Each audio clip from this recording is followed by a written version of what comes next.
Bismillahirrahmanirrahim. Iqra bismi rabbikal ladzi khalaq. Khalaqal insana min 'alaq. Iqra wa rabbukal akram. Alladzi 'allama bil qalam. 'Allamal insana ma lam ya'lam. Assalamualaikum warahmatullahi wabarakatuh. Alhamdulillah wa syukurillah. Tsumma assalatu wassalamu ala Rasulillah wa alihi wa ashabihi wa mawala. Kembali kita bersyukur kehadiran Allah Subhanahu wa taala yang mempertemukan kita dalam keadaan sehat walafiat di awal bulan Jumadil Akhir 1437 Hijriah. Mudah-mudahan kesehatan ini selalu Allah berikan, Allah kuatkan, dan hati kita Allah berikan bimbingan untuk selalu mendapatkan hidayah, petunjuk, sehingga kita bisa melaksanakan ibadah sebagaimana mestinya. Salawat dan salam kepada baginda Rasulullah. Mudah-mudahan dengan salawat kita semakin kuat keinginan kita, motivasi kita untuk melaksanakan sunnah dalam kehidupan sehari-hari, dan dengan demikian kita beroleh syafaatnya di yaumil mahsyar nanti. Amin ya rabbal alamin. Jamaah subuh yang dimuliakan Allah, rupanya masih ada satu materi lagi yang tertinggal tentang sholat, yaitu nawaqidus sholat, perkara-perkara yang membatalkan sholat.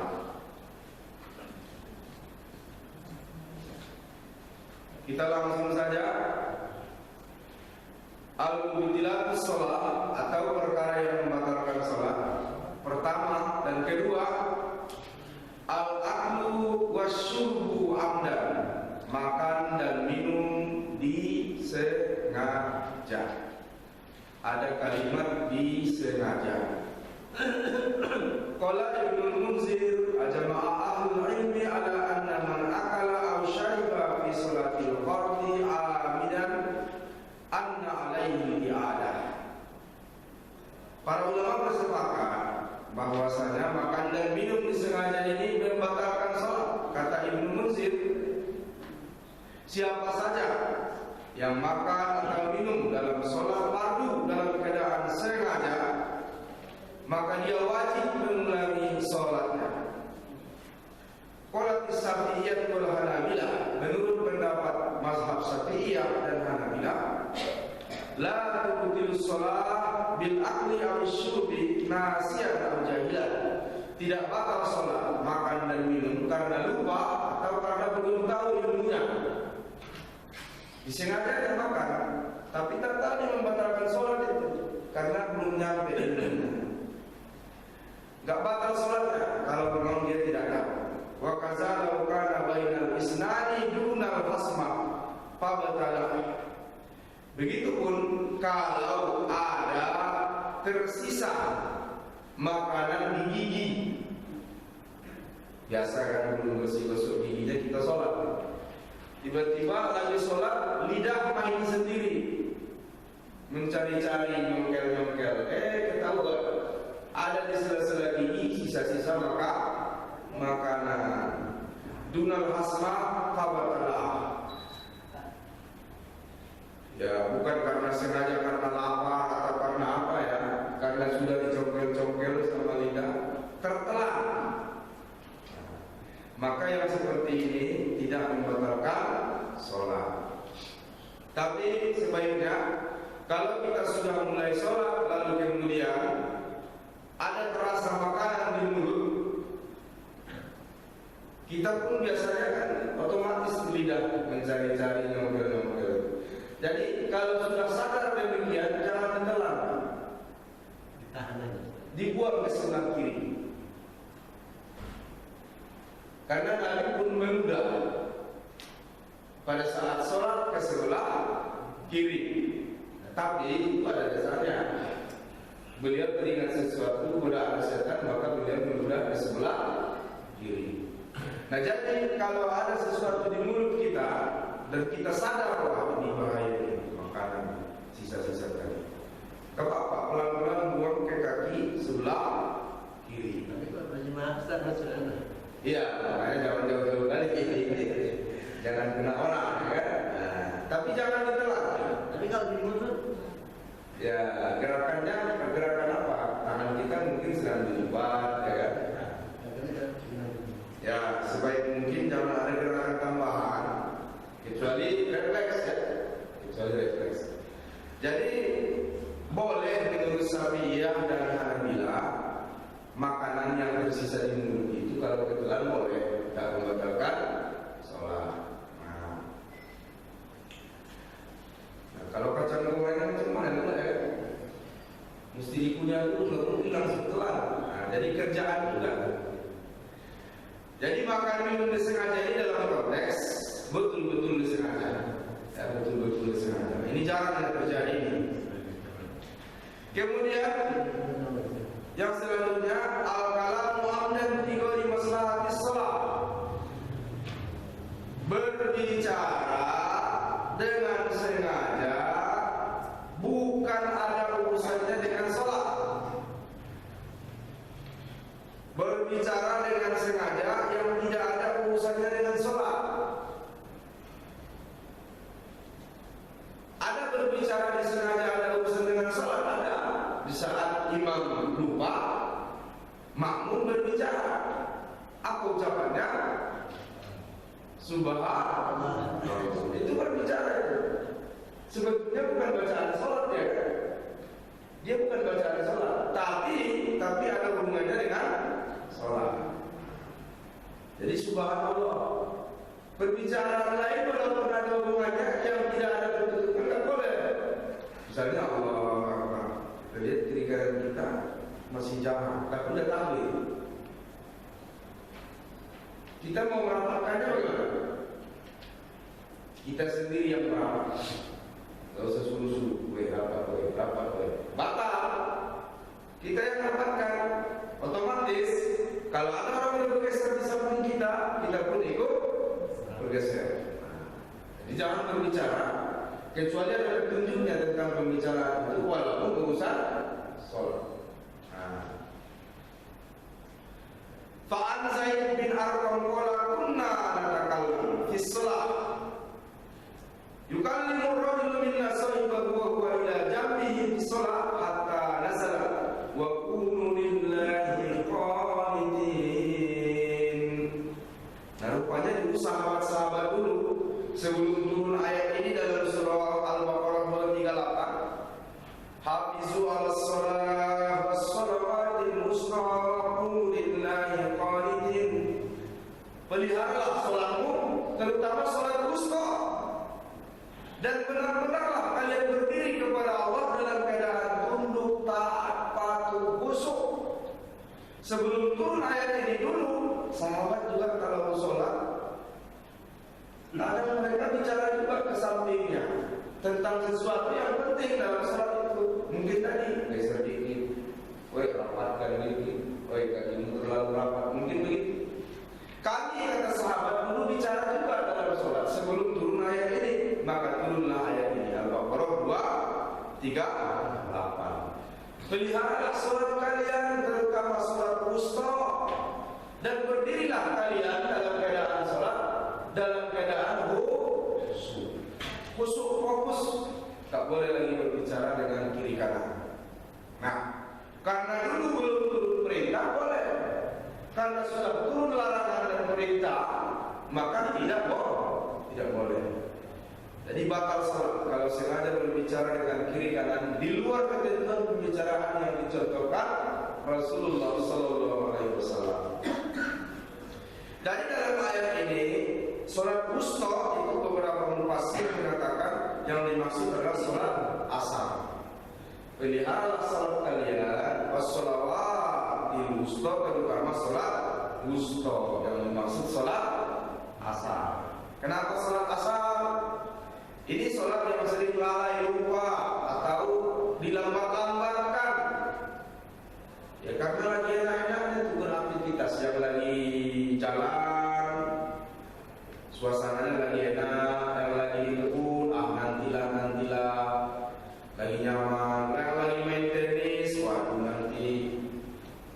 putaran lagi, yang lagi apa saja. Pokoknya suasana jam-jam asar itu matahari sudah tidak terlalu panas, juga belum dingin, masih hangat-hangat, bukan enak.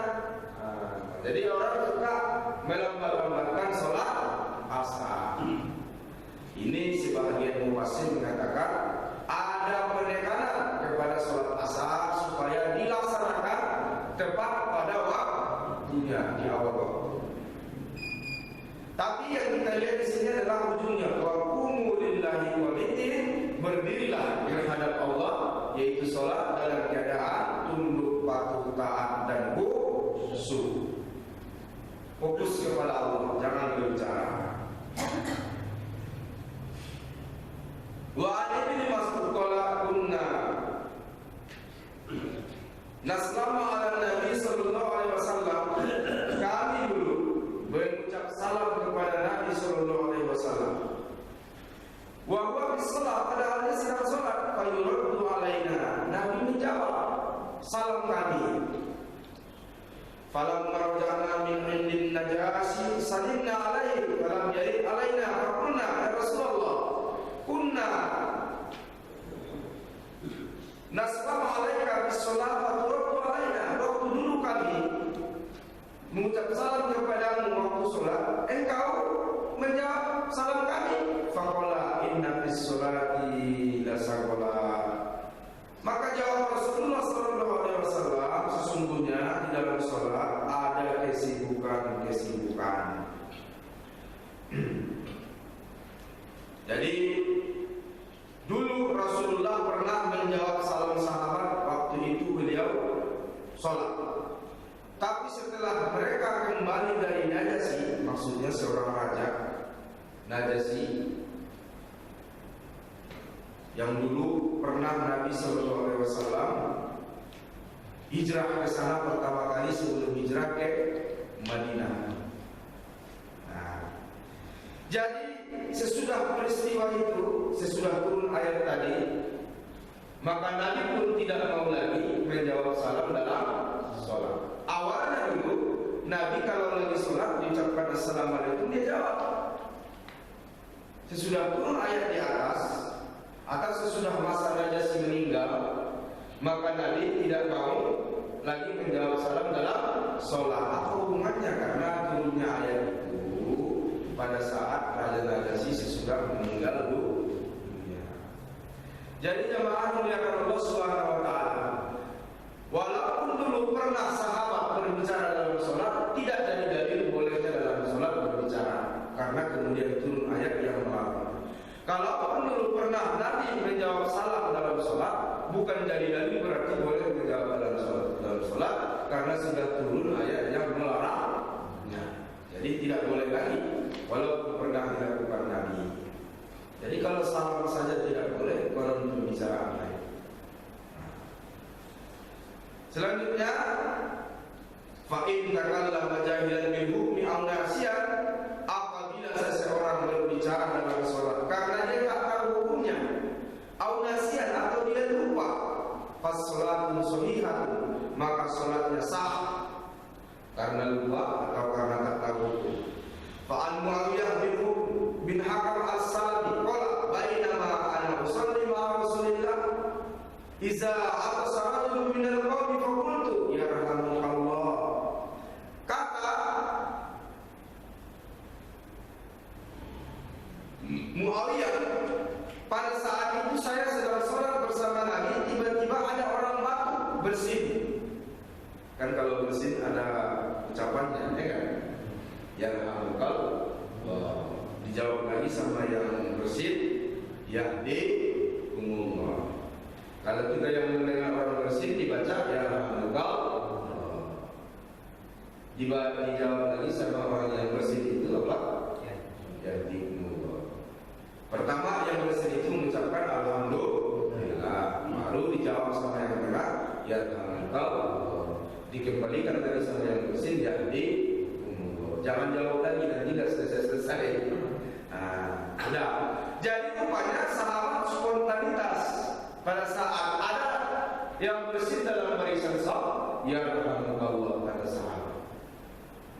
Jadi macam mana ini? Farmani qaumu bi absarihim, maka orang-orang pada menengok saya karena saya mengucapkan ya Allah pada melirik saya. Fakultu as'alukum tanzuruna ilayya.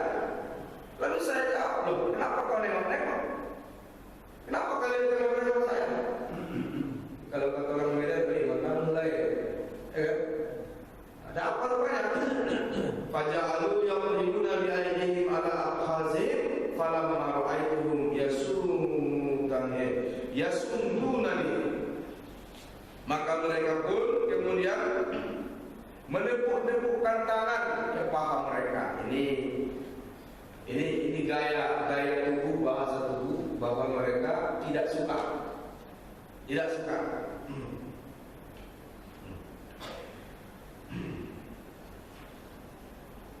Jadi begini, mereka memberikan isyarat supaya dia diam, tidak mengucapkan yarhamu Allah. Tapi laki ini sakata. Falamma Rasulullah sallallahu alaihi wasallam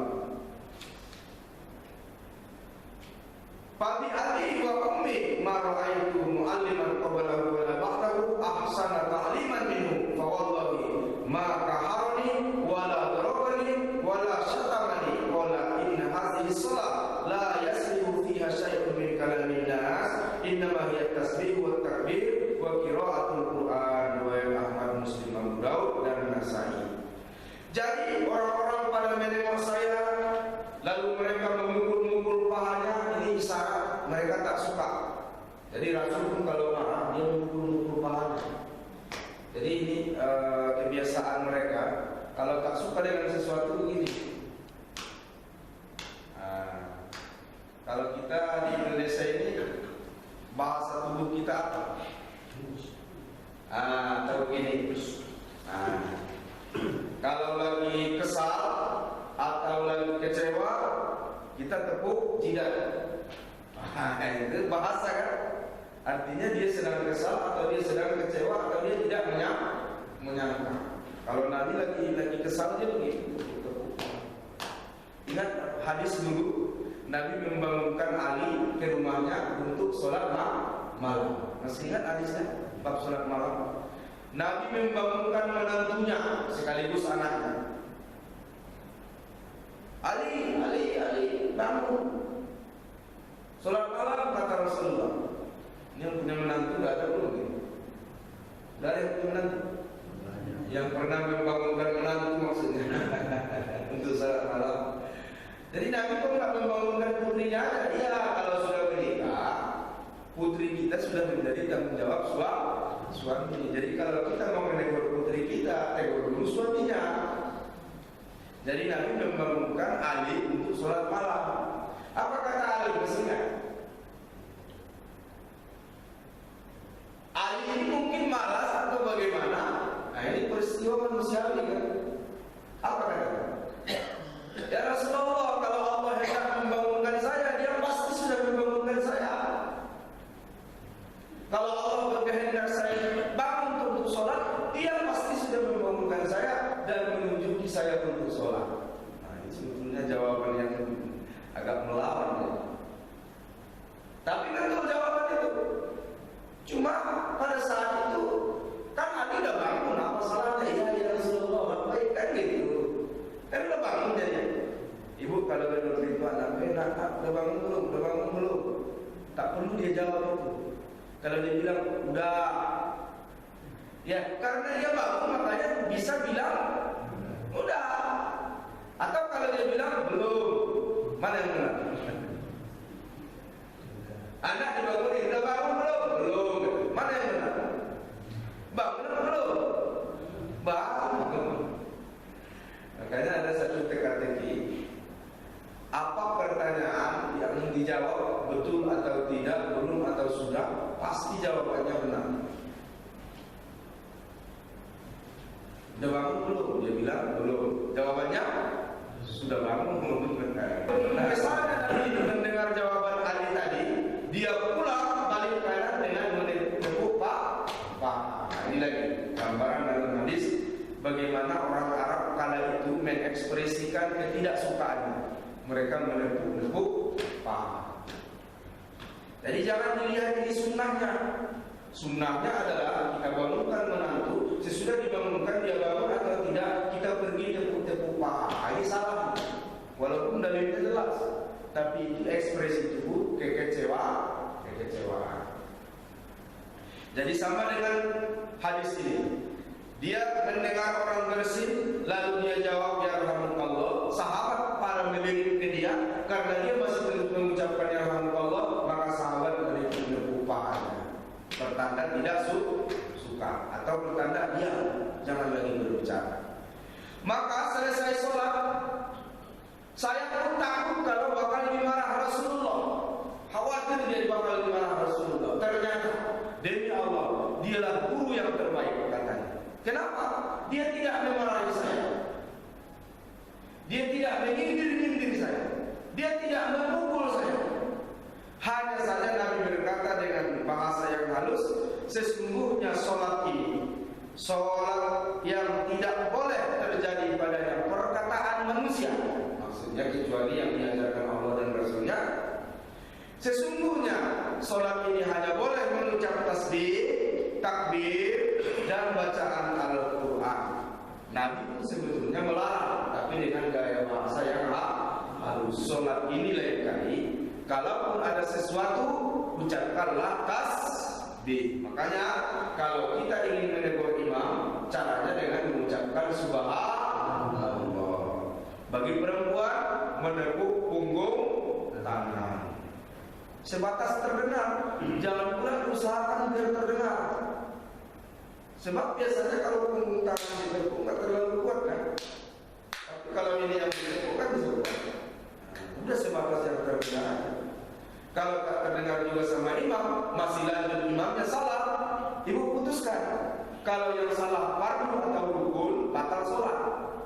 Niatkan batal.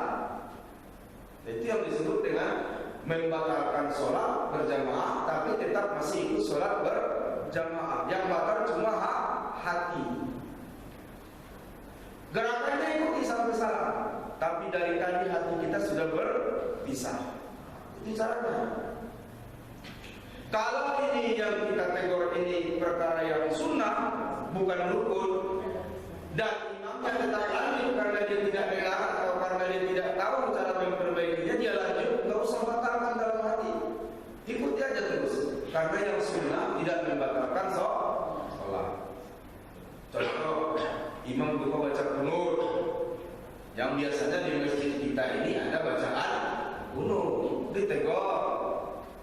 Subhanallah kata yang makmum laki-laki, yang perempuan tepuk punggung kanan. Ternyata imam tadi dia tidak mengulanginya, dia langsung saja sujud. Atau bacaannya yang tadi salah, tak bisa dia perbaiki, langsung sujud dia. Apakah posisi sholat kita batal? Tidak, karena yang salah adalah yang sunnah. Itu tidak batal. Hanya nanti pada saat akhir sholat dia sunnah sujud sah. Nah, itu saja. Itu pun hukumnya sunnah, bukan wajib. Loh, kalau nggak sujud sahwi, macam mana? Sah juga. Sah juga. Karena sujud sahwi itu hukumnya sunnah. Untuk menutupi kekurangan sholat yang sifatnya sunnah, bukan fardu atau rukun. Kemudian, jadi dulu pernah ada sahabat pada saat dia sholat, lalu ada orang masih diucapkannya ya rahmatullah. Itu ditegur Nabi. Jadi kita jangan lagi walaupun pernah baca dalilnya. Wa jawazul malikiyatul kalamu li islahi shalah bisyartin alla yaksiru urfa wa alla yuhimul maqsud bit tasbih wa qala al-Auza'i man takallama salatahu amidan bi shay'in yuridu bihi islamus shalah lam tabtul shalah. Boleh. Nah, ini ada pendapat. Apabila ada orang berbicara dalam sholat yang ada hubungannya dengan sholat, maka menurut Imam Malik dan Auza'i tidak batal sholatnya. Seperti seorang imam yang mengeraskan bacaan pada waktu asar lalu makmum menegur dengan bacaan subhanallah, namun imam tidak mengerti dengan teguran itu, maka makmum berkata, ini adalah sholat asar. Nah ini, pada saat sholat asar, imam lupa. Harusnya kan zuhur asar tidak dibaca jahat, imam dibaca jahat. Nah, subhanallah kata makmum, imam nggak ngerti bacaannya salah apa. Dipikirnya bacaan salah, diulanginya lagi lah bacaan tadi. Makmum tetap subhanallah karena bukan masalah bacaan, ini masalah jahat bersih. 3 kali diulangi waktu, Pak juga masih subhanallah. Untung nggak pala dia ke belakang ya kan. Tapi dia teruskan dengan membaca jahat. Jadi apa yang dilakukan? Qala rajulun sallal asra fa jahara bil Qur'an fa qala rajulun min wara'i inna al asr. Diucapkan saja inna al asr. Ini bahasa. Kalau bagi kita asar itu aja. Ingatkan imamnya dengan kalimat asar. Kalau zuhur, zuhur. Jangan ditambah-tambah dengan bahasa lain. Oh ya asar nih, oh ya asar. Nah itu udah bakal tuh. Pelan-pelan dikit. Kita ingatkan saja. Intinya mungkin dia lupa kalau ini salat zuhur dan asar. Nah macam mana kasusnya? Kalau dia tidak mengerti, dia baca juga jahat. Terus dia baca jahat, ayatnya pun jahat. Kita udah bilang asar, enggak juga. Bagaimana? Apa sikapnya? Teruskan saja. Teruskan. Sah salatnya sah. Sah salat. Tapi kalau memang tak seret di hati, boleh berpisah dalam hati. Tapi ingat, berpisah dalam hati gerakan ikuti. Inilah pentingnya membina jamaah. Penting membina jamaah. Bahkan dalam bab mengikuti makmum yang imam yang dibenci, masih ingat kalinya? Kalau terpaksa ikut datang ke masjid, ternyata yang jadi imam ini kita nggak suka. Entah karena memang bacaannya atau ilmunya menurut kita belum pas dari imam, atau ada masalah pribadi antara kita dengan dia, kita tak suka. Sebetulnya ikuti dia. Jangan campur baurkan masalah pribadi dengan sholat. Tapi nggak bisa terima, nggak khusyuk, nggak rela rasanya dia jadi imam. Apa yang dilakukan? Apa yang dilakukan Bu? Berpisah dalam hati, tapi tetap ikuti gerakan. Luar biasa filosofi sholat. Utamakan persatuan dan kesatuan. Walaupun hati kita berkata lain. Utamakan jamaah. Walaupun dari hati kita sudah berpisah, tapi kita baca sendiri.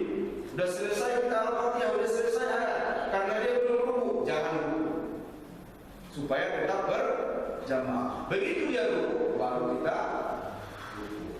Nah, cara.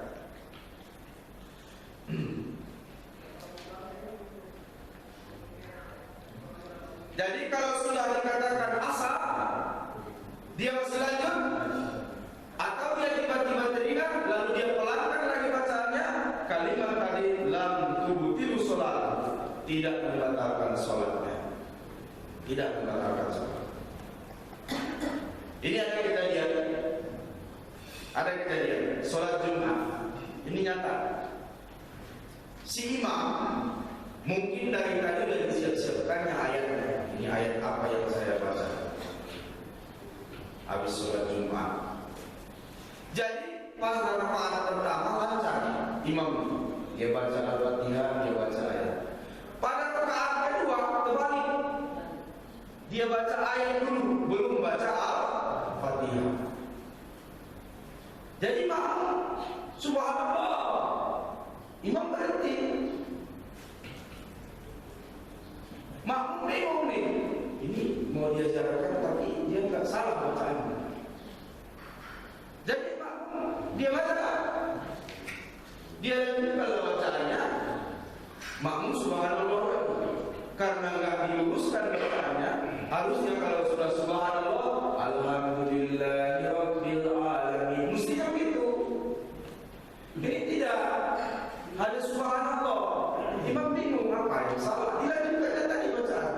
3 kali subhanallah pada dia lama. Ada yang berhenti sholat. Kejadian. Ada yang berhenti sholat satu-satu. Kenapa? Imam tadi belum baca Al-Fatihah, dia sudah baca ayat. Mungkin pada saat dia sebelum sholat tadi kepikiran, nanti ayat pertama saya baca ayat ini, rakaat kedua saya baca ayat ini, ke bawah dalam sholat. Akhirnya antar berobet itu macam mana? Dia baca langsung ayat.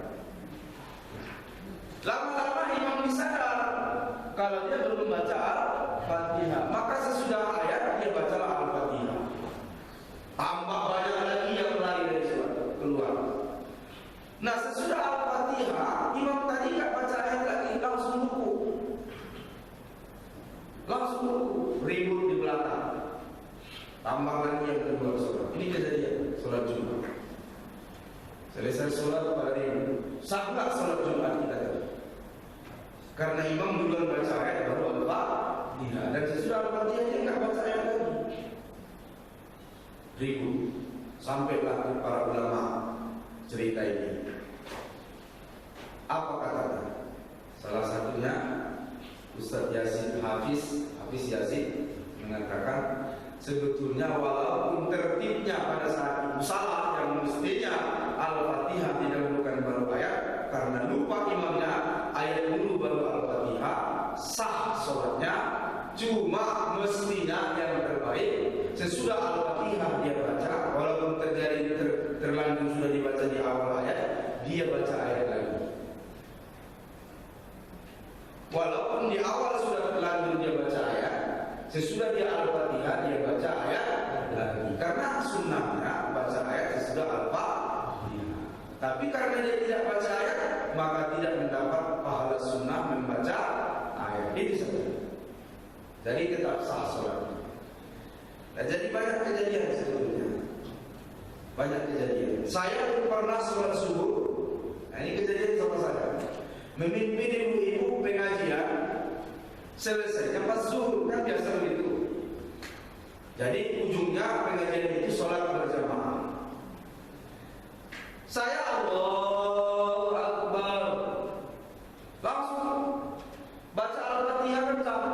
Bismillahirrahmanirrahim. Alhamdulillahi Rabbil Alamin. Ar-Rahmanirrahim. Maliki Yaumiddin. Dengarkan. Tapi karena jarang ditepuk tangan, biasanya kan yang menjawab kita subhanallah. Saya mendengar tepuk tangan. Siapa yang tepuk tangan? Dalam pikiran saya. Iyyaka na'budu wa iyyaka nasta'in. Makin ramai tepuk tangan lagi orang. Ihdinas siratal mustaqim. Makin ramai. Wah, baru saya sadar. Sudah ihdinas siratal mustaqim. Siratal ladzina, enggak saya lanjutkan lagi. Na'am lagi. Terus sampai selesai sholat. Selesai sholat ribut. Oh, Ustaz, kok tadi baca aja? Oh iya, saya lupa. Kok nggak boleh diingatkan? Iya, saya lupa. Kalau ibu tepuk tangan untuk mengingatkan saya. Karena jarang-jarang kejadian diingatkan ibu. Baru kali ini saya bilang. Baru kali ini sholat ditegur ibu-ibu dengan tepuk tangan. Jadi lupa. Kalau itu tepuk tangan artinya mengingatkan. Sesudah yang ketiga kali baru saya ingat. Iya, saya salah. Jadi macam mana sholat kita? Ya sama. Dan ibu-ibu udah benar tepuk tangannya. Jadi yang salah yang mana ya? Yang salah yang mana? Ada. Namanya lupa, ibu ingatkan dengan tepuk tangan, udah benar semua. Lalu begitu saya sadar kalau saya salah, saya perbaiki, udah benar semua. Udah benar semua. Yang tak benar kalau ibu tepuk tangan gaya pramuka, itu baru salah. Nah, ya. Itu kejadian sama saya. Jadi jemaah dimuliakan Allah Subhanahu wa taala, berbicara dalam sholat, andai kata ibu tahu waktu itu, karena kalau sudah 3 kali nggak juga mau masih saya lanjutkan, mereka cukup mengatakan zuhur. Nah, jangan terus zuhur. Jangan. Apalagi disingkat zuhur tak, tambah parah. Jadi cukup saja dibilang zuhur atau asar. Itu syaratnya. Kemudian al-amalul kasiru amdan, yang membatalkan sholat berikutnya bergerak yang banyak dengan sengaja, bergerak yang banyak dengan sengaja. Wa qad ikhtalafa ulama fi dawbitil qillah wal kasrah. Cuma para ulama berbeda pendapat tentang mendefinisikan sedikit dan banyak, karena ini relatif. Kalau yang kita tahu dari Syafi'iyah 3 kali berturut-turut banyak, ya kan? 3 kali berturut-turut banyak. Kemudian ada juga keterangan 3 kali gerakan besar. Gerakan besar itu apa? Gerakan anggota besar. Anggota besar itu apa? Tangan. Anggota besar. Apalagi kaki. Apalagi badan begini. Apalagi kepala begini. Itu gerakan besar. 3 kali gerakan besar batal sholat. Ada juga 3 kalinya mesti berturut-turut. Kalau tak berturut-turut tak batal sholat. Ada yang mengatakan kalau gerakan kecil walaupun 10 kali berturut tak batal sholat. Apa gerakan kecil? Jari. Ini gerakan kecil. Gerakan kecil. Apalagi yang mungkin terbiasa mulut bergerak-gerak. Bukan ada yang tanpa dia sadari lagi. Ada yang hidungnya begini-begini, ada yang dari kakinya begini-begini. Gerakan-gerakan kecil walaupun 10 kali tak batal sholat. Nah itu kalau menurut Mas Afsa. Tadi begini, tidak ada patokan yang pasti tentang gerakan ini. Gerakan yang membatalkan sholat tidak ada. Karena apa? Ini versi para ulama berbeda karena tidak ada dalil yang menghitungnya atau dalil yang mengatakan jumlah gerakan. Kembali lagi berbeda pendapat ulama. Jadi apa patokannya? Fakila al-kasiru wa ma yakunu bihaitsu lahu nas insanu min ba'di tayaqqulin annahu laisa bis-shalah. Jadi patokannya adalah pandangan manusia pada saat itu atau sekitar itu atau ada kebiasaan. Kalau menurut orang-orang pada saat itu dia tidak sholat lagi, maka batal sholat. Kebiasaan kita memandang gerakan yang membatalkan sholat. Kalau kita masih berkata itu sholat, maka dia masih tetap sholat. Tapi kalau orang-orang di sekitarnya mengatakan bahwa enggak sholat lagi, maka dia sudah batal sholat. Artinya apa? Kembali ke kebiasaan. Jadi lagi-lagi sangat relatif. Wa ma ada salika bahwa qalil. Kalau orang-orang berkata dia masih sholat walaupun dia bergerak-gerak, maka itu dihitung dalam gerakan yang sedikit. Jadi kalau banyak orang-orang bilang itu sudah tidak sholat lagi. Kalau sedikit orang bilang dia masih sholat. Nah, saya kasih contoh. Ini persepsi kita pasti berbeda-beda. Nah, lihat ya. Ini gerakan yang sering tak disengaja. Allah. Nah, ini kalau hitung gerakan tangan besar, ini udah gerakan besar. 1, 2, 3, udah batal. Kan biasanya. Atau Allah. Menguap dia, lalu otomatis refleks tangannya menutup mulut. Pada saat dia menguap, kaki sudah naik. Udah berapa gerakan? Udah 3 kan? Udah 3. 1, 2, kaki naik. Atau mungkin karena pegal? Atau mungkin karena gatal? Atau terpuk nyamuk?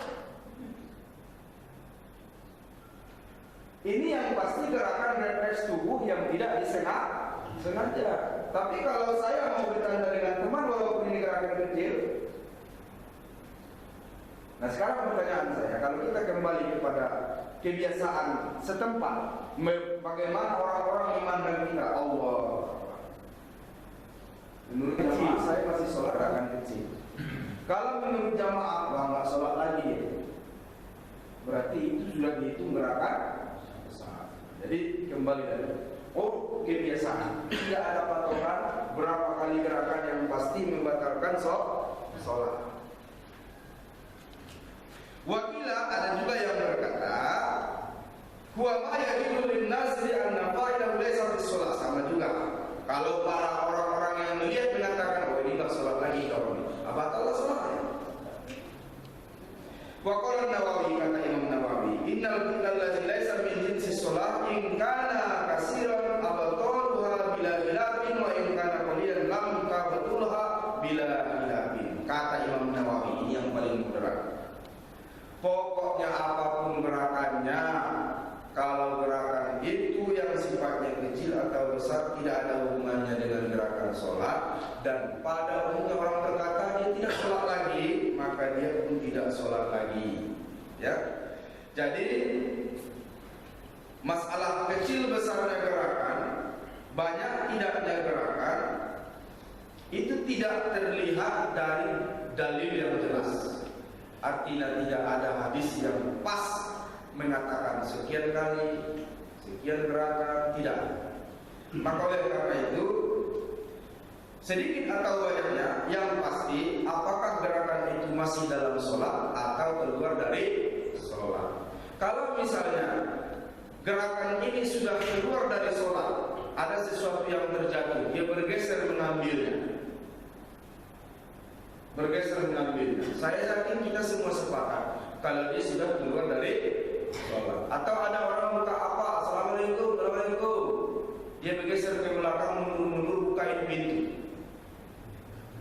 Baru dia pelan-pelan maju lagi.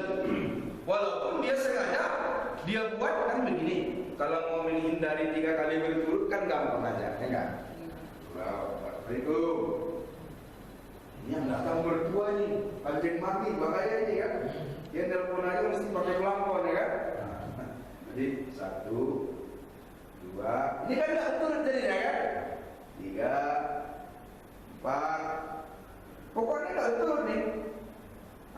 Habis itu nggak usah nengok belakang, buka, lagi ya. Ini kata-kata ini. Sekarang saya mau tanya, kita ini mengatakan saya sholat atau tidak sholat lagi? Udah nggak sholat lagi, udah bukain pintu. Kalau yang mengatakan yang mami mertua, kalau yang mengatakan tukang kredit, alhamdulillah lagi sholat, ada alasan tidak jawab kan gitu. Jadi ini kata Imam Nawawi, memang patokan sedikit banyak itu nggak bisa kita pegang. Tapi bagaimana orang-orang melihat kita sholat atau tidak?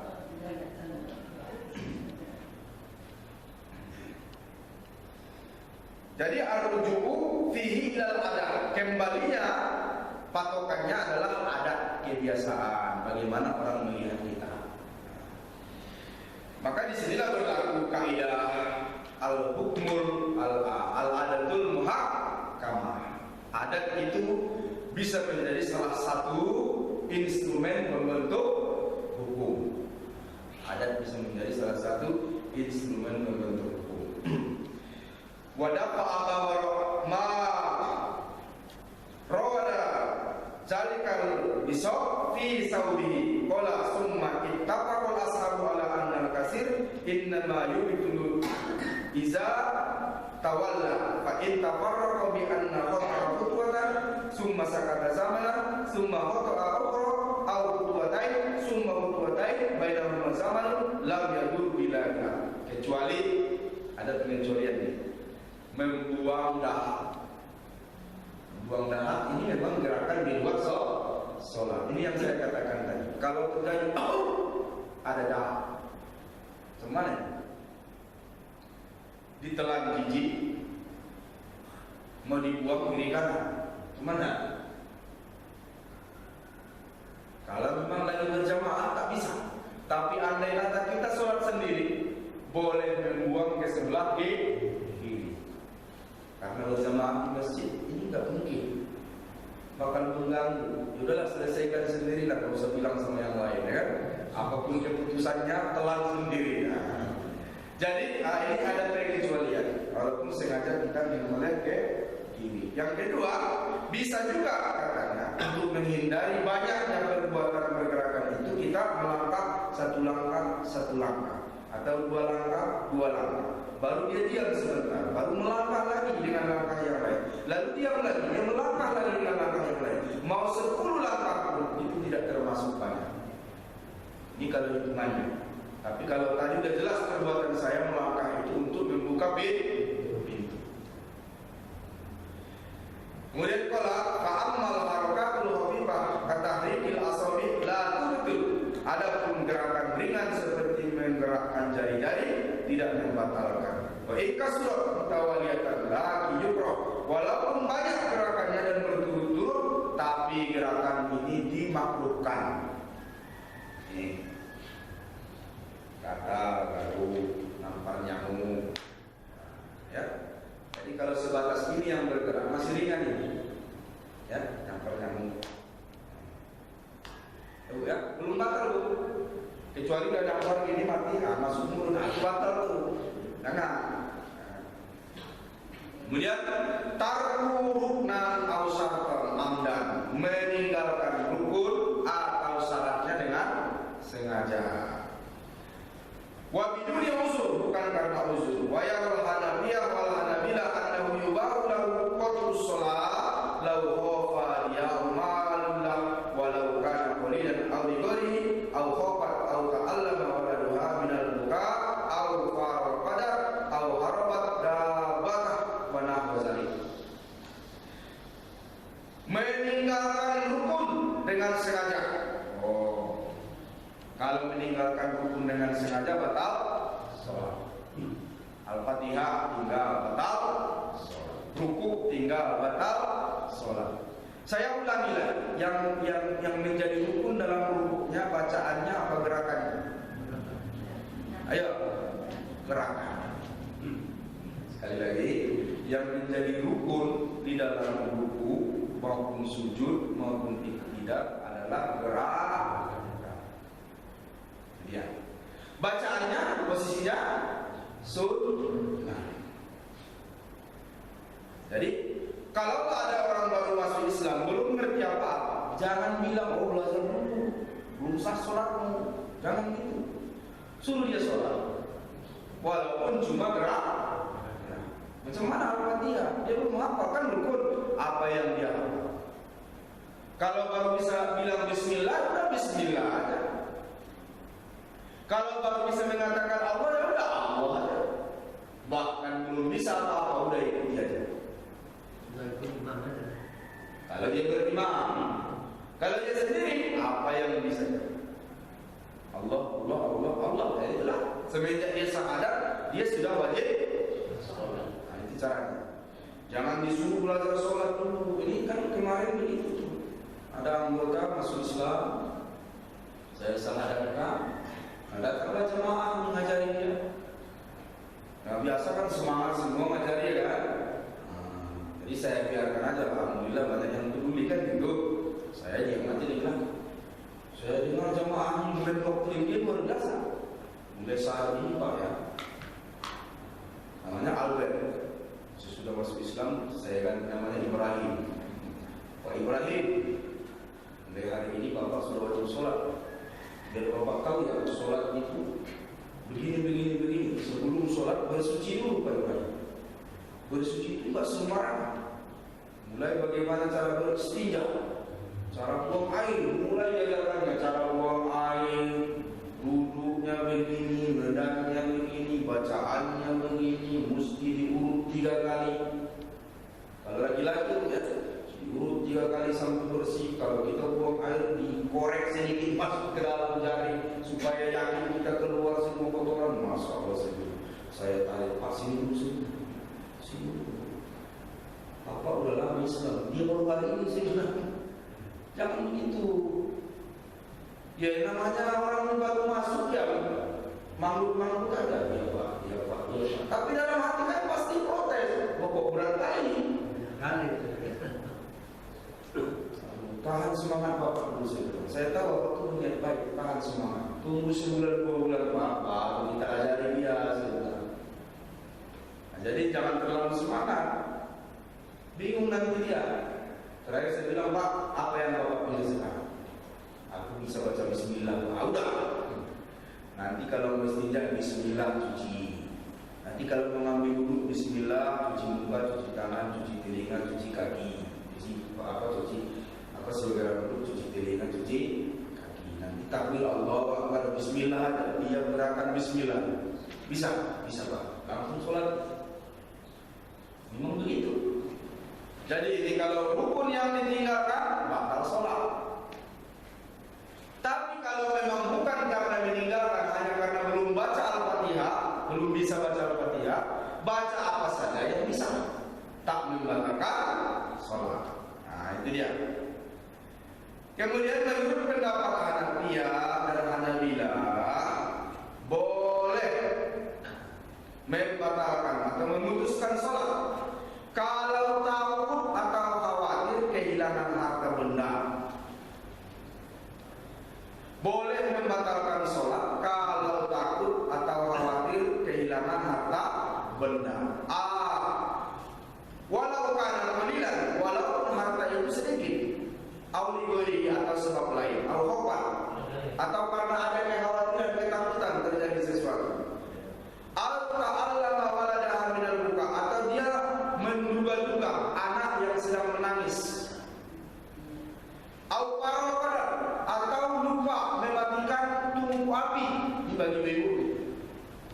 Allah, tiba-tiba kedengaran air mendidih, tiba-tiba kedengaran suara gorengan gosok. Apa yang ibu lakukan nih? Atau terdengar bayi menangis dan kita tidak tahu kondisi bayi menangis. Apakah menangis cengeng, menangis digigit semut, menangis kejepit pintu, jangan-jangan menangis udah hampir masuk sumur. Apa yang dilakukan? Batalkan sholat. Ini kata Hanafi sama Hambali. Batalkan sholat. Bahkan hanya karena takut kehilangan sandal. Coba. Ini kita pak laki-laki ini tak pakai sandal, macam mana bawa sandal dari pikiran. Makanya kalau ke masjid pak, tolong bawa sandal dua warna, itu aja. Aman itu. Jadi bahkan hanya karena kehilangan harta yang sedikit boleh membatalkan sholat, kata Imam Hanafi sama Imam Hambali. Apalagi Allahu Akbar, ya Allah, kereta belum dikunci. Ini sering terjadi kan? Kereta belum dikunci, apalagi masjid pinggir jalan, kita lewat, batalkan sholat. Kenapa? Kita lanjutkan, minta khusyuk. Kalau dia imam Ustaz, Itu lain cerita. Kalau imam berat membatalkan sholat, kecuali uzurnya adalah karena pertama batal wudhunya, atau dia menahan buang air besar dan mendadak, dia boleh batalkan. Makanya tempat imam itu harus ada tempat pelarian seperti ini. Dan jangan dikunci dari dalam. Tempat imam itu harus ada pelarian. Manakala dia batal atau mendadak mau buang air. Nah, ya. Jadi kedengaran anak menangis, batalkan sholat. Lupa sesuatu orang belum dia makan, batalkan sholat. Atau terjadi gempa bumi, jangan sok-sokan. Udah goyang masjid, masih dalam masjid, goyang betulan nanti, batalkan sholat. karena ada Ustaz, tawakal aja lah karena Allah. Batalkan sholat. Salah. Batalkan sholat. Itu yang jelas tidak membuat kita berdosa. Atau yang tadi kompor lupa mematikan, batalkan. Kemudian yang membatalkan yang terakhir, at-tabassum, tersenyum, at-tadahhak, tertawa terbahak. Tersenyum itu disengaja atau tidak? Sengaja. Hah? Sengaja. Tersenyum. Kalimat ter dalam bahasa Indonesia itu punya makna yang banyak. Terkadang diartikan tidak sengaja. Tapi biasanya tersenyum itu kan dengan sesuatu Ustaz. Itu tak sengaja itu sebetulnya. Dengan sesuatu dia akan. Kalau terlihat itu kan tak sengaja kita melihat. Kalau terdeteksi, berarti ter itu artinya dapat dideteksi. Termonitor berarti dapat dimonitor. Ada juga artinya sampai ke, berarti tertulang. Berarti lukanya sampai ke tulang. Kalau tertegun, itu artinya tiba dalam keadaan tegun. Tertegun artinya di situ awalan ter bermakna tiba dalam keadaan. Terpengaruh, tiba dalam keadaan pengaruh. Kalau terpengaruh, dia kena pengaruh. Di sini kita lemah, makanya rata-rata bahasa Indonesia nilai 6, nilai 7, bahasa Inggris nilai 9. Karena kita payah mengurai makna awalan akhirat. Jadi kalau di sini tersenyum, tiba dalam keadaan senyum. Tertawa, tiba dalam keadaan tawa. Berarti tak disengaja. Tapi ada tersenyum dan tertawa yang membatalkan sholat. Macam mana? Tersenyum dan tertawa terbahak-bahak, berarti itu sengaja. Nah, masalahnya apa ukuran bahak-bahak? Nah, kalau kita teringat Allahu Akbar, teringat yang lucu-lucu, pernah nggak? Teringat yang lucu-lucu, lalu kita ketawa sendiri.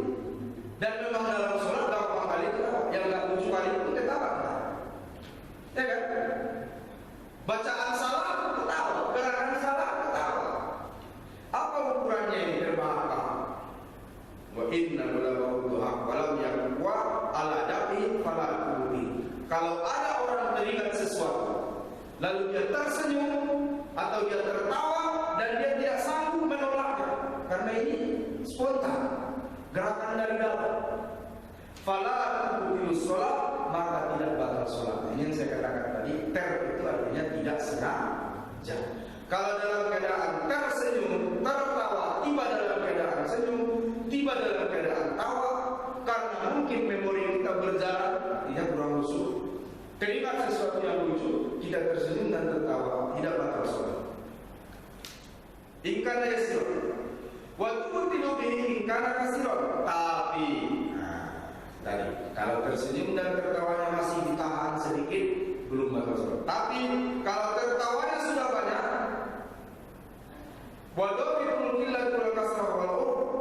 maka kalau tertawanya sudah banyak, batal sholatnya.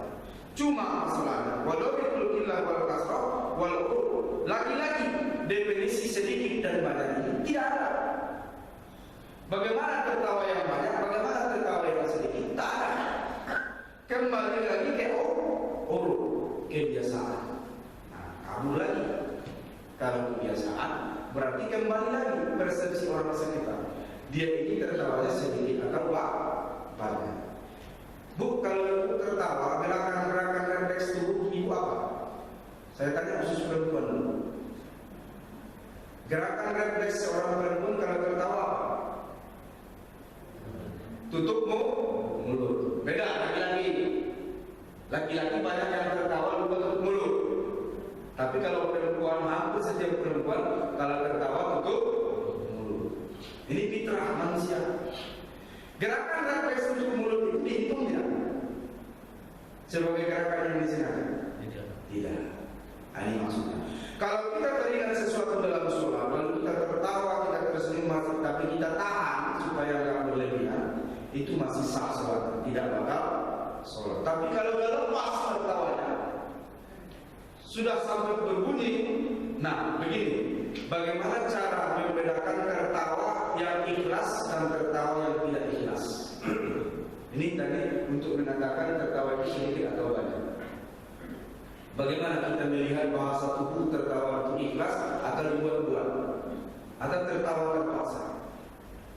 Lihat kalau pejabat melucu, yang tak lucu pun orang pada ketawa semua, betul nggak? Karena itu tertawa dipaksa. Yang tak lucu pun pada tertawa tertekan. Itu sudah jadi pandangan biasa. Nah, kalau mau tahu tertawa yang asli, tertawa di kedai kopi. Narkobu, ada yang cerita, apapun cerita kawan saya kemarin di Singapura, yang baru saya di Malaysia, yang baru saya di Jepang, pokoknya nggak boleh tinggal. Anjing saya paling mahal. Kenapa anjing kawan? Saya Setiap datang koran dia langsung lari ke kamar, dia ambil korannya, ditaruh di meja saya. Kata teman sebelah, belum apa-apa anjing bapak. Anjing saya lebih mantap. Loh, kenapa lebih mantap lagi? Setiap kali datang tamu, dia bukakan pintu, dia suruh masuk, dia hidangkan minuman. Weh, macam mana anjing bisa hidangkan minuman? Tapi itulah obrolan kedai kopi. Datang temannya yang ketiga, belum apa-apa anjing kalian semua. Anjing saya jadi macam mana anjing menurut dia tadi? Saya sudah tahu cerita tentang anjing kalian sebelum kalian cerita. Loh, tahu dari mana anjing saya yang cerita? Jadi kalau ngobrol di kedai kopi tertawa, saya jamin itulah tertawa yang pas. Terus gerakan tubuhnya macam mana? Membedakan tertawa itu asli atau tidak. Nah, perhatikan.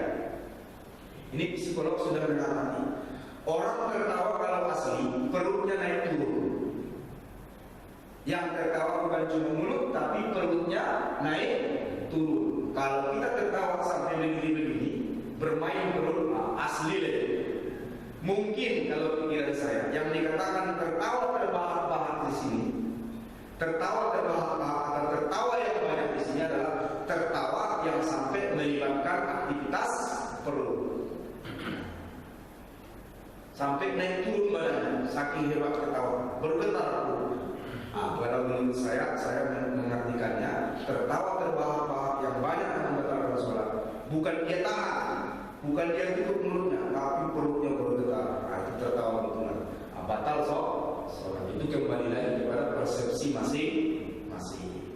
Nah, bagi kita sebetulnya kalau sudah terjadi seperti ini, tadi saya tertawa, batal nggak sholat saya? Batal nggak sholat saya? Apa langkah terbaik yang kita ambil? Ayo, ulangi sholat. Karena hati-hati itu lebih baik daripada mengulangi. Andai kata yang benar itu pertama, jadi sholat sunnah. Kan begitu. Rumusnya adalah kalau kalian ragu ini sholat 3-4. Jangan-jangan udah 4. Nanti kalau saya tambah 5, yang benarnya bagaimana? Kalau kita ragu 3-4 atau 2-3, ambil yang paling sedikit. 2-3, ambil 2, tambah 2 lagi. 3-4, ambil 3, tambah 1 lagi. Macam mana kalau lebih? Allah hitung sebagai amalan sunnah. Itu yang benar. Jadi kalau tiba dalam keadaan kita apapun di sini, apakah itu makan minum disengaja tadi, apakah berbuat anggota tubuh yang terlalu banyak, apakah tertawa terlalu banyak, kita ragu ini batal nggak? Anggap saja batal, ulangi lagi. Jadi kalau terjadi keraguan lebih bagus kita putus keraguan, ulangi lagi. Gimana? Ya, kalau misalnya tadi ya 3-2, ambil 2, itu sujud tadi. Ya, kalau kita sudah 3-2, ambil 2, di akhir sholat kita sujud sahwi sebelum salam. Sujud sahwi ada 2 macam, sebelum salam dan sesudah salam. Kalau teringatnya sesudah salam, sudah selesai sholat, baru kita teringat masih kurang rupanya, tambah lagi, tahiyat lagi, baru kita sujud sahwi lagi. Ya. Jadi boleh menambahnya sesudah sholat, boleh juga menambahnya sebelum selesai sholat. Dua-dua ada dari. Silakan. Sudah selesai. Kita jalan. Satu lagi Ustaz. Ya. Kita jemaah kita ini ada kadang-kadang soalnya cuk. Mau kita nasihatnya dia marah. Jadi siapa yang berhak nasihatnya? Ya. Baik, yang berhak yang paling mengetahui. Siapa yang paling mengetahui, yang paling berhak? Nabi menyuruh sahabat ulangi sholat. Fa'inna kalau sholat, kau belum sholat. Ya Rasulullah udah sholat, ulangi sholat. Sholat lagi itu. Selesai sholat apa kata Nabi? Sholat lagi. Fa'inna kalau sholat, tadi kau belum sholat. Udah 2 kali sholat, Nabi bilang belum sholat.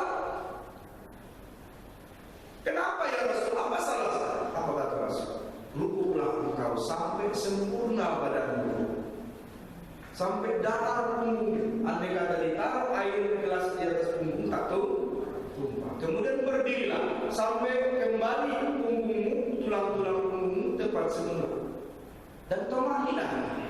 lalu sujudlah. Sampai engkau benar-benar sujud, lalu duduk antara dua sujudlah. Sampai engkau benar-benar duduk antara dua sujud, lalu sujudlah. Artinya apa? Jangan sholat atau apa. Itu Nabi menyuruh mengulangi sholat kepada sahabat 2 kali disebut. Jadi siapa yang wajib mengikut? Pertama yang melihat. Tapi kan kadang-kadang Ustaz dikasih tahu dia kan nggak mau juga. Bukan urusan kita lagi. Itulah enaknya Islam. Mas pilih aja kadang-kadang. Kalau sudah kita lakukan kewajiban kita, jangan ambil pusing lagi. Yang tak boleh kita diam. Berdosa kita semua. Ingatkan, itu nggak dianggap sholat. Bahkan Nabi berkata, jangan kalian menjadi pencuri. Ingat, seburuk-buruk pencuri adalah pencuri dalam sholat. Siapa itu? Yang ruku sujudnya tidak pakai tomak. Itu bahaya. Jadi walaupun tak bisa khusyuk kali macam ulama-ulama sufi itu ya, minimal ada tomak nina.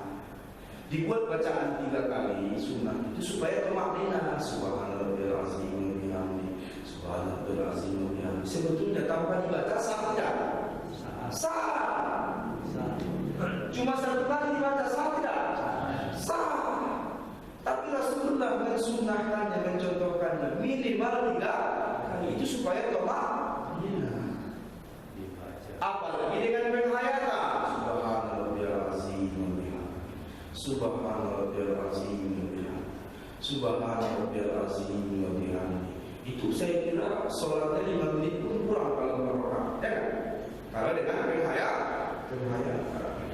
Apalagi sambil ada yang buang angin, subhanallah bertambah, subhanallah. Kenapa gaya kepala? Bau kali ini. Jadi begini, saya mendengar jamaah tabligh membaca di kitab Fadilah Amal, saya tidak periksa dalam praktek. Ada seorang syekh selama sekian tahun nggak pernah meninggalkan sholat 1000 rakaat dalam sehari. Seorang syekh tidak pernah meninggalkan 1000 rakaat dalam sehari dan dia lakukan dalam beberapa tahun. Saya kaget mendengar. Mau saya tegur nanti baru kemarin dia. Nantilah selesai baru saya tanya. Begitu selesai saya buat dia pun begini. Saya nggak sempat baca di Fadilah Amal halaman berapa. Karena logikanya begini. Kalau dia 1000 rakaat dalam sehari yang 24 jam, coba bagi dulu menit, berapa menit dan bisa rakaat? 6 menit lah. 1000 rakaat. Macam mana sholat fardunya? Macam mana ngambil wudunya? Macam mana makannya? Macam mana mandinya? Anggap 24 jam gak dia ngambil wudu, gak batal wudunya, gak berak, gak kencing, gak makan, gak minum, sholat aja. Macam mana dia melakukan 1000 rakaat dalam 24 jam? Jadi makanya terkadang, aduh saya bilang ini orang berlebih-lebihan. Nah dia tidak pernah melakukan itu. Artinya macam mana sholat itu kira-kira? Ya jangan-jangan macam patok ayam itu juga. Karena kejar 1000. Ataukah yang dimaksud 1000 bukan 1000? Saya berpersangkanya jadi yang dimaksud 1000 bukan 1000. Itu bahasa. Apa artinya? Banyak kali sholat sehingga dikatakan 1000. Semua kita pernah dengar satu buku yang sangat terkenal dari Iran. Apa itu? Kisah 1001 Malam. Udah pernah baca bukunya? Saya kalau udah dengar yang begini saya cari. Kisah 1001 Malam memang tebal bukunya, tapi nggak sampai 1000 kisahnya. Hanya 92 kisahnya. Tapi kok dibilang 1001? Apa maknanya di sini? Banyak. Waktu musim Korkas itu Pak, yang mantan-mantan ini. Korkas SD yang paling laris buku apa? 1001 tafsir mimpi. Ini Ini angka ini, yang tidak, lihat ini, yang tidak, lihat ini, ekornya sekian, tengahnya sekian, pangkal sekian. Kan itu 1001 tafsir mimpi. Coba itu, ada 1000? Tak ada. Ratusan ya. Tapi tak ada 1000. Apa makna 1001? Banyak. Nah, saya berprediksi baik, berprasangka baik. Mungkin yang dimaksud dalam Fadilah Amal 1000 rakaat itu adalah banyak. Tapi kalau benar 1000, itu tak sah sholat. Sholat batil yang tak pernah dicontohkan. Nah, kalau benar 1000 itu sholat batil, jangan lakukan. Karena kita ditunjuk ke dunia ini bukan hanya untuk sholat. Kita punya misi lain. Bahkan Nabi berkata, jangan paksakan dirimu sholat. Kalau kau ngantuk tidur, betul enggak? Waktu bab sholat tahajud. Datang lagi sahabat, ya Rasulullah, kan saya sholat. Ya jangan lagi tahajud. Udah ya Rasul, udah ya Rasul. Qobaliah udah ya Rasul. Sholat malam udah ya Rasul. Sholat fajar udah ya Rasul. Udah. Apa lagi ya Rasul? Apa kata Rasul terakhir? Si babani. Banyak kali pertanyaan. Jadi Nabi tak boleh begitu. Kenapa? Fa inna zaujatuka 'alaika haq, karena istrimu punya hak untukmu. Wa gulamuka 'alaika haq, anak laki-lakimu punya hak untukmu. Anak perempuanmu punya hak untukmu. Orang tuamu punya hak untukmu. Tetanggamu punya hak untukmu. Jangan kasih ibadah yang lain tidak ditunaikan hak. Makanya Nabi bilang, fasbuk, jangan banyak bertanya, diamlah. Jadi Nabi tidak menghendaki ada orang 1000 rakaat dalam satu hari. Jadi kalau kita sholat Pak, saya pesankan, apalagi yang sunnah, jangan kejar rakaat. Saya ulangi cerita yang nyata saya lihat di kantor. Banyak orang rajin sholat duha. Kalau di kantor Polri itu Pak Guru luar biasa.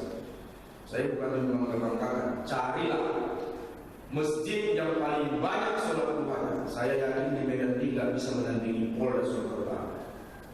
Walaupun banyak orang bilang polisi itu jahat, tapi saya mau menceritakan sisi baiknya.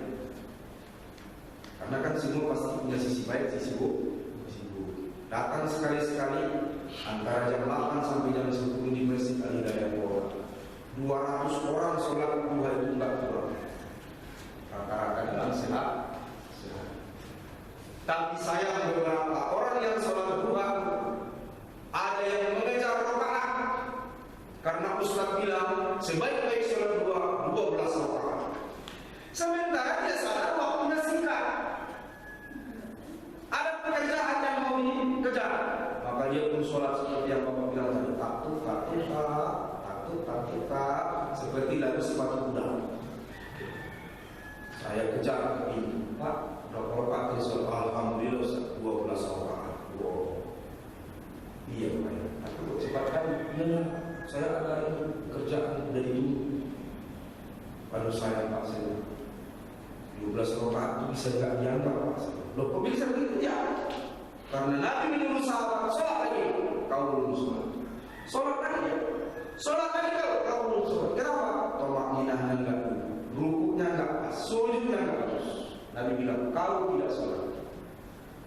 Lebih bagus kita sholat 2 rakaat. Tomak minah bagus, penghayatan bagus. Daripada 12 rakaat tidak ada tomak. Hati-hati. Jangan kejar rakaat, karena Allah tidak menghitung-hitung. Sekali lagi, Allah tidak menghitung-hitung, Allah menimbang-nimbang. Walaupun Allah itu Al-Hasib, Maha menghitung, tapi terakhir kalinya bukan itu, tapi menimbang.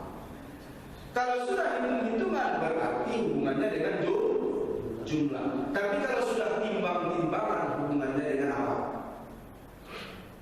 Dengan apa? Kualitas. Berakhir amal kita di akhirat bukan dihitungan, tapi berakhirnya amal kita di akhirat di atas timbangan. Ada hisab, ada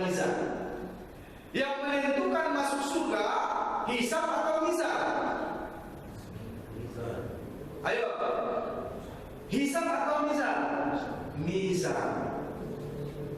Hisab hanya mendahului saja. Dihitung-hitung dulu dia hisab, ujung-ujungnya ditimbang. Faman saqulat mawazinuhu fahuwa fi 'ishatin radiyah. Yang berat amal timbangannya, dialah yang masuk ke dalam kehidupan yang diridhoi, masuk surga. Tapi siap bagi yang banyak amalnya, rokaatnya banyak, tapi ternyata ringan. Faman khaffat mawazinuhu fa ummuhu hawiyah. Siapapun yang ringan amal timbangannya walaupun banyak, maka dia tetap masuk neraka hawiyah. Hati-hati, jangan kejar banyak, kejar kualitas. Saya ulangi lagi pernyataan. Mana lebih besar pahala sholat subuh yang 2 rakaat dibanding sholat isya yang 4 rakaat? Mana yang lebih besar pahala? Subuh. Dalilnya jelas, 2 rakaat sebelum subuh lebih berat daripada langit dan bumi dan seluruh isinya. Gak pernah Nabi bilang sholat isya itu. Jadi Allah tak melihat jumlah, Allah melihat kualitas. Nah, ini sekaligus evaluasi bagi kita semua, termasuk saya. Kalau selama ini mungkin masih banyak ibadah ini masih ditargetkan ke angka-angka. Berapa kali ibu-ibu yang ikut pengajian-pengajian zikir, tarekat itu selalu berzikir itu jumlahnya ribuan kali. Baca la ilaha illallah 1000 kali. Baca Allah 10.000 kali. Sehingga dikejar. Anda ngerti atau enggak? Yang penting 10.000 kali. Salah. Apalagi kadang-kadang dia berzikir ada hak orang lain yang diabaikan. Sudah nunggu lama kali, gara-gara 10.000 belum tuntas, tak juga ditemui. Terakhir untuk pulang. Ayah ini kenapa berzikirnya panjang kali? Padahal belum janji. Mana lebih wajib dia tunaikan, janjinya atau zikirnya? Ini kan kadang kita salahnya. Udah berjanji jam sekian, pas datang lagi berzikir mulai potong. Belum nyampe 10.000. Nunggu setengah jam, baliknya berdosa itu. Tak berpahala dia berzikir. Kenapa? Dia abaikan janjinya. Jangan kejar jumlah. Sekali lagi, jangan kejar jumlah. Baik, demikian mudah-mudahan bermanfaat. Ada lagi kan? Ya, gimana kalau posisinya tertidur? Kalau kita capek, kalau lemas, ternyata waktu panjang, tiba tertidur tersiap itu gimana? Tertidur dalam sholat sah. Tertidur dalam sholat sah, kecuali tertidur yang sampai jatuh tidak tepat di tempat duduk membatalkan wudhu. Itu kita pelajari. Kami sahabat terhuyung-huyung waktu mendengar Nabi khutbah. Jadi jangan berkecil hati, Pak. Bapak yang suka tidur waktu khutbah. Itu sahabat sudah melakoni. Terhuyung-huyung seperti pohon yang ditiupkan angin. Itu hadisnya. Pada waktu khutbah. Dan kami terus selesai khutbah sholat. Nabi tidak menyuruh kami ambil wudhu. Walaupun udah orang-orang begini, Nabi tak menyuruh mengambil wudhu. Tapi kalau sudah tempat jatuh, pak, walaupun sebentar dia bangkit lagi, itu sudah membatalkan wudhu. Kenapa? Sudah terangkat pantatnya. Kemungkinan ada angin yang belum. Jadi sah, apalagi sholatnya sah. Silakan. Masalah pergerakan tadi Pak Ustaz, kita mengenal ada beberapa hadis yang Rasul melakukan pergerakan pada sholatnya seperti pada sholat malam itu menggeser kaki istrinya. Kemudian ada lagi yang kita ingin bertanya, kita pergi sholat dengan membawa HP, lupa untuk mematikannya. Pada tengah sholat berbunyi, kemudian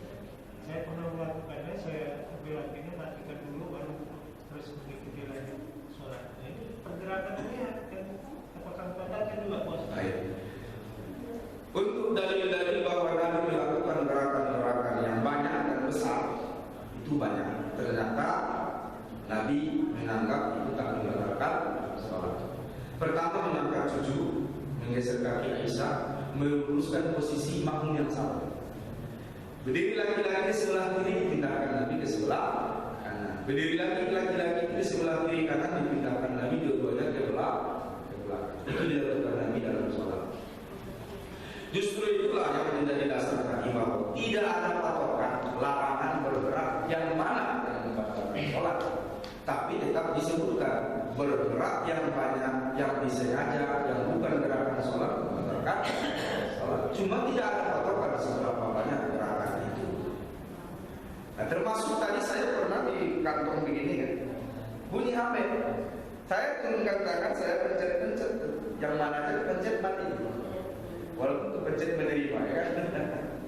Nah, jadi bagi saya, selama ini gerakan masih dikatakan orang tidak sholat, maka tidak membatalkan sholat. Nah, kalau saya ngambil HP, lalu saya lihat dulu ya kan, posisi saya matikan, masuk kantong lagi, ini pun sudah membatalkan sholat. Sempat dilihat dulu kan, atau baca SMS dulu ya. Nah, jadi ukurannya adalah urut atau kebiasaan. Bagi saya pribadi, untuk mematikan HP dengan gerakan yang sederhana itu tidak membatalkan sholat. Cuma jangan lagi sempat lihat baca SMS atau lihat siapa yang mandi. Silakan yang lain. Silakan. Ya. Kalau misalnya ini puasa kan maghrib, buka dulu puasa, sudah maaf tiba-tiba saat sholat nggak perlu berumah macam-macam. Ya, pertama kalau berbuka kata Rasulullah, apabila sudah dihidangkan makanan lalu terdengar azan, dulukan mana? Dulukan makan apa sholat? Makan. Yang benar. Itu hadis. Sudah dihidang makanan terdengar waktu sholat, dulukan makan. Tapi sesuaikan pula makannya, ya kan? Jangan tamu-tamu terus, ya kan? Apalagi sholat maghrib. Dan tidak lagi ngambil wudhu, tidak basuh gigi, masuk bisa. Sah tidak? Selama tidak ada yang membatalkan wudhunya di antara dua sholat, maka wudhu yang pertama tetap sah, boleh dipakai untuk sholat isya. Tapi makruh. Kenapa? Nabi kalau sudah memakan sesuatu, apalagi yang berbau menyengat, dia selalu ambil wudhu, walaupun tidak batal wudhu. Jadi bahkan Nabi kalau sudah memakan daging kambing, itu hadis daging kambing dan daging onta. Kalau sudah makan daging onta, berbululah. Karena daging onta itu punya aroma yang lebih khas daripada daging yang lain. Jadi berbulu dari situ bukan wajib, tapi sunnah. Ya, jadi tetap sah, tapi dia sudah meninggalkan sesuatu yang sunnah. Meninggalkan sesuatu yang sunnah hukumnya tetap sah. Tetap sah sholat kita. Kalau kita mengerjakan sholat itu menjelang sholat subuh bisa? Ya, ya. Sholat malam terbaik sudah dekat subuh. Witirnya? Oh, witirnya saja. Kalau witirnya kita nantinya berdekatan langsung dengan sholat subuh. Ya, tadinya sholat malamnya udah duluan. Ya enggak, kita kan sholat malam kan. Karena kita bangunnya mungkin setengah 5, sholat subuhnya jam 5. Iya, bagus. Makanya orang kaya sholat malam yang paling bagus itu adalah sebelum atau menjelang waktu subuh. Itulah waktu terbaik. Walaupun beberapa detik lagi masuk subuh atau fajar, baru kita laksanakan witir, gak apa-apa. Itu yang terbaik. Hanya begini, jangan mepet kali, karena ada sunnahnya tidur ayam atau tidur bayulan antara sholat malam dengan sholat subuh. Ada tidur ayam, mungkin tidur di atas sajadah. Artinya apa? Jangan mepet kali. Tapi kalau terpaksa mepet kali juga tidak apa-apa. Itu tetap waktu yang afdal. Ya. Lebih bagus ada waktu istirahat sekitar 5-10 menit. Namanya tidur bayulah atau tidur ayam. Nah, itu sunnah. Mudah-mudahan bisa bermanfaat kajian kita hari ini. Masih ada satu bab lagi sebetulnya tentang adab dan peraturan masjid. InsyaAllah kita kaji 2 minggu lagi. Astagfirullahaladzim. Astagfirullahaladzim.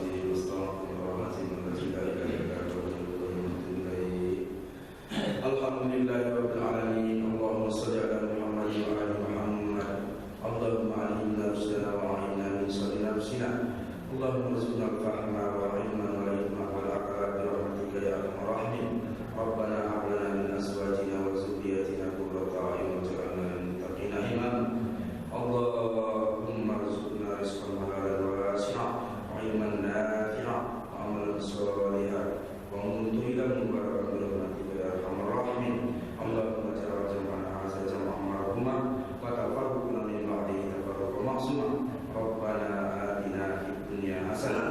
fil akhirati hasanah wa qina adzabannar.